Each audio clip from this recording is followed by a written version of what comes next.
Sering sekali orang-orang yang miskin jauh lebih dermawan daripada orang-orang yang kaya. Karena orang-orang yang miskin bisa merasakan kayak apa rasanya tidak memiliki harta sama sekali. Main, Ustadz Andi Warman, apa kabar? Alhamdulillah, sehat, berkah, bahagia. Amin. Oke, Alhamdulillah, mantap. Ada yang tanya nih Ustadz, mengapa orang yang rajin ibadah terlihat status ekonominya lebih rendah ketimbang orang yang malas beribadah, tetapi ekonominya kok jadi lebih mapan? Kok jadi gini Ustadz? Sebenarnya sih nggak ada kaitannya antara rajin ibadah sama rezeki yang akan kita terima. Karena hidup itu kayak lari maraton. Bener gak? Siapa-siapa yang mempersiapkan dirinya sebaik-baiknya untuk lari perlombaan lari maraton itu, maka dia akan menang. Walaupun dia nggak rajin ibadah. Sebaliknya, walaupun dia rajin ibadah, tapi dia nggak mempersiapkan dirinya baik-baik untuk perlombaan lari maraton itu, dia nggak bakal menang. Sebenarnya nih, kalau pertanyaannya mau lebih tepat ya, rezeki itu kaitannya sama 5 hal, bukan dengan rajin atau tidak rajinnya ibadah. Yang pertama nih, rezeki itu kaitannya sama dengan kesungguhan ikhtiar kita dalam mencari rezeki. Ini nomor 1. Ikhtiar kita, kesungguhan kita dalam mencari rezeki itu yang menentukan rezeki kita. Yang kedua, kesyukuran kita atas apapun yang kita terima dari Allah, rezeki itu. Nah ini, karena siapa-siapa yang bersyukur akan ditambahkan kenikmatan Allah. Yang ketiga, jangan lupa bakti sama orang tua. Yang keempat, banyakin silaturahim. Dan yang kelima, banyakin sedekah. Kenyataan nih, dalam hidup nih, bahkan saya pun merasakan, sering sekali orang-orang yang miskin jauh lebih dermawan daripada orang-orang yang kaya. Karena orang-orang yang miskin bisa merasakan kayak apa rasanya tidak memiliki harta sama sekali. Jadi teman-teman sekalian, sahabat Rasulullah SAW, ini kita cerita dikit biar dapat gambarannya, bener gak? Sahabat Rasulullah SAW, ada seorang sahabat yang sangat rajin ibadah, tapi dia miskin terus, bener gak? Kemudian sahabat ini mengatakan kepada Rasulullah, ya Rasulullah, tolong doakan kepada Allah agar aku dapat menjadi orang yang kaya. Apa jawaban Rasulullah SAW? Rasulullah SAW menasihati sahabat ini dengan perkataan, wahai sahabatku, ketahuilah, harta yang sedikit yang dapat engkau syukuri jauh lebih baik daripada harta yang banyak tapi tidak dapat engkau syukuri. Ini kisah kedua nih, kalau ada masih waktu ya, makasih ada waktu nih, kita nggak tahu di YouTube berapa menit, bener gak?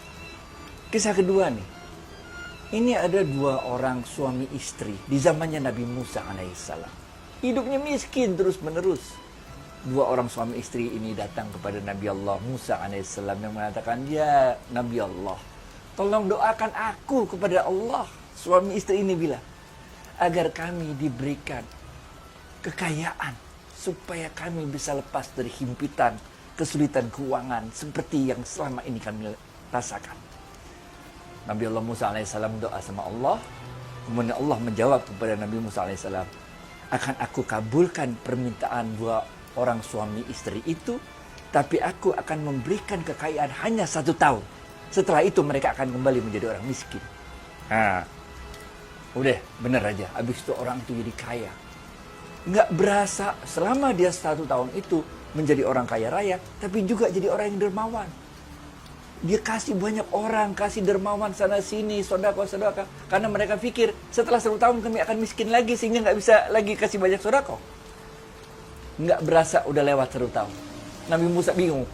Nabi Musa lapor sama Allah, Allah ini udah lebih 1 tahun, kok masih kaya juga? Apa jawaban Allah kepada Nabi Musa? Biarin aja Musa. Orang itu mensyukuri rezeki yang Allah tetapkan padanya. Biarkan mereka terus menjadi orang yang kaya. Dan orang yang kaya yang penuh dengan kesyukuran. Gitu, Fi.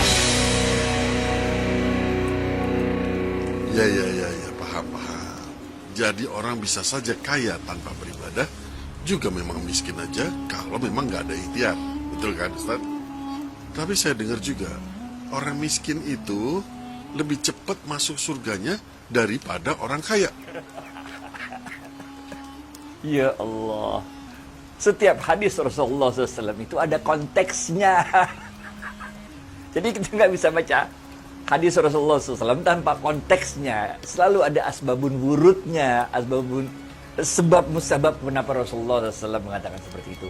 Sama aja men, kalau ente pulang dari luar negeri, turun di airport, bawa koper 10 biji, dibandingin sama orang yang cuma bawa tas tangan 1 biji, pasti lebih cepat keluar orang yang bawa tas tangan 1 biji, benar nggak?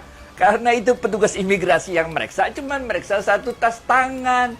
Lah kalau ente bawa 10 koper, pasti petugas bukan imigrasi, bea cukai, ya kan mesti meriksa 10-10-nya, benar nggak?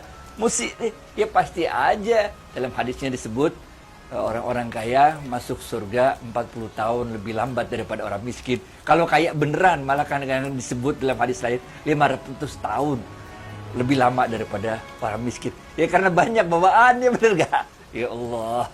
Jadi hadis itu tidak bisa kita jadikan dalil supaya kita tidak menjadi orang yang kaya. Kadang-kadang ada yang mengatakan yang keliru ya, bahwa ajaran tasawuf itu mengajarkan kepada kita supaya jadi orang miskin, supaya kita menjauhi dunia. Bukan itu maksudnya, bukan.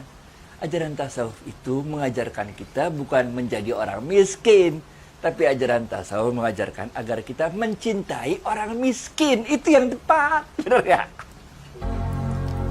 Nah, ya maaf Ustadz, ada yang tanya, tasawuf itu ajaran atau aliran? Ya, soalnya mereka memang nggak tahu. Ini pertama kali mereka dengar, dan kemudian mohon dijelaskan asal usulnya. Rasulullah SAW itu adalah uswatun hasanah, adalah teladan kita semua. Rasulullah SAW adalah pribadi yang komplit, sehingga banyak sekali aspek kehidupan pribadi dari Rasulullah SAW yang begitu mulia akhlaknya, yang bisa kita pelajari dengan spesialisasi masing-masing. Yang jadi pemimpin belajar aspek kepemimpinannya, yang mau jadi ulama fikih belajar bagaimana aspek dalam mengambil satu keputusan hukum, dan semuanya. Salah satu aspek itu ada aspek yang namanya kebersihan hati, kebersihan jiwa. Inilah orang-orang yang mempelajari aspek ininya dari akhlaknya Rasulullah SAW, dari kehidupannya Rasulullah SAW. Ini yang disebut orang-orang yang mempelajari ajaran tasawuf. Di zaman Rasulullah SAW juga banyak sahabat-sahabat yang disebut ahlus sufah, yaitu orang-orang miskin yang selalu berada. Sufah itu artinya bench. Bench itu bahasa Indonesianya bench, bangku ya, bangku atau bench ya, bangku. Jadi di depan kamar rumahnya Rasulullah SAW itu pada di situ, di berandanya itulah, beranda. Itu ada sahabat-sahabat yang mendapat beasiswa yang hidupnya ditanggung oleh Rasulullah SAW, yang kerjanya tiap hari belajar dari Rasulullah SAW. Salah satu yang terkenal di antara ahlu sufa itu adalah Abu Hurairah. Nah, orang-orang yang pelajari ini kita sebut sebagai orang-orang yang ahli tasawuf. Kalau dirujuk ke atas mah, di seluruh dunia cuma ada 2 jalur. Jalur yang paling besar adalah jalur melalui Imam Ali bin Abi Thalib radhiyallahu anhu, dan jalur yang satunya lagi adalah jalur melalui Sayyidina Abu Bakar As-Siddiq radhiyallahu anhu. Masya Allah. Terima kasih sahabat saya Ustadz Adi Warman Karim atas ajaran tasawufnya, atas waktunya juga. Insya Allah ya, kita bisa ketemu lagi di lain waktu. Insya Allah. Bye. Dan Assalamualaikum Ustadz. Waalaikumsalam warahmatullahi wabarakatuh. Smart Skill School.